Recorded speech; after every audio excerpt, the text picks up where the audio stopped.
নমস্কাৰ বন্ধু বান্ধৱীসকল, welcome to my YouTube channel. Thumbnail দেখি বুজিছেই নিশ্চয় কি ক'বলৈ ওলাইছোঁ। বহুতৰ ক্ষেত্ৰত দেখিছোঁ ক'ৰবাত যাওঁতে মোবাইল পৰি যায় বা কোনোবাই চুৰি কৰি নিয়ে। এতিয়া আৰু বিশেষ চিন্তাৰ কাৰণ নাই, কিয়নো আজি আমি জানিম চুৰি হোৱা বা হেৰাই যোৱা মোবাইল কেনেদৰে বিচাৰি উলিয়াব পাৰি। তেন্তে দেৰি নকৰি বলক মোবাইল স্ক্ৰীনলৈ। যদিহে ভিডিঅ'টো চাই ভাল পায়, লাইক কৰিব, শ্বেয়াৰ কৰিব, লগতে চেনেলটো ছাবস্ক্ৰাইব কৰিবলৈ নাপাহৰিব।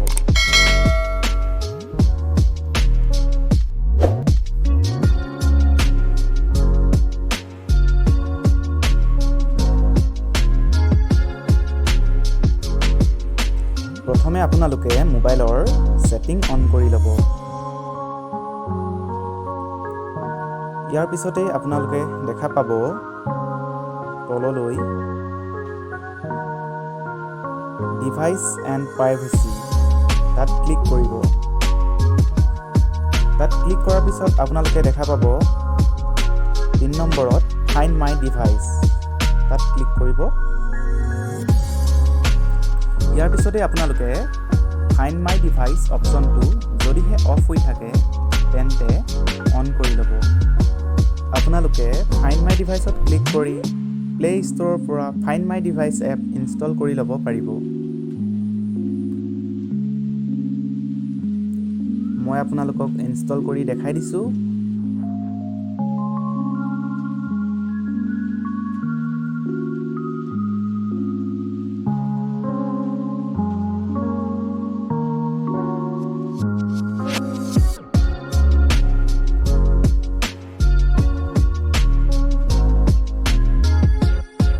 এতিয়া আপুনি find my device app open কৰিব।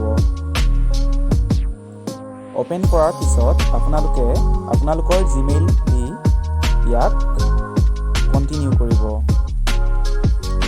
মই মোৰ জিমেইলেৰে আপোনালোকক দেখাই দিছোঁ। ইয়াৰ পিছতে আপোনালোকে আপোনালোকৰ জিমেইলৰ পাছৱৰ্ড দি চাইন ইন কৰিব।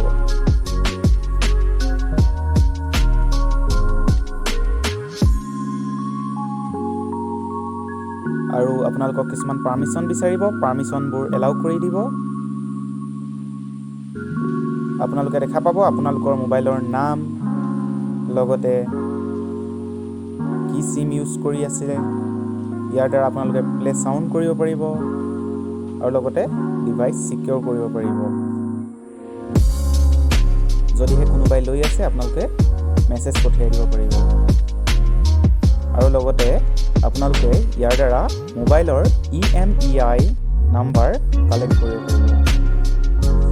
আৰু লগতে আপোনালোকে ইয়াৰ দ্বাৰা মোবাইলৰ ডাটা ইৰেজ কৰিব পাৰিব।